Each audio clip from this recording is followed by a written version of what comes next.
জানা ও তৎসৎ ও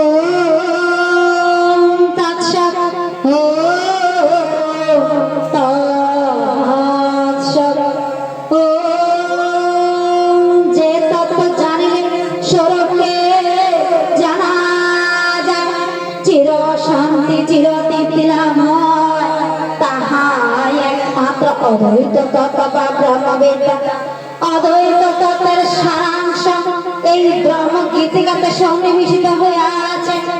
ঋষি যুগে এই অদ্বৈত তত্ত্ব বা ব্রহ্মবিদ্যার বহুল পরিমাণে হইত। আমার ইচ্ছা প্রতি ঘরে ঘরে এই ব্রহ্মবিদ্যা প্রচারিত হোক। সত্যে যাহার যিনি সত্য অধিষ্ঠিত হইতে চান তিনি এই ব্রহ্ম গীতিকা হইতে প্রকৃত পথের সন্ধান পাইবেন। ক্ষুদ্রতা পরিহার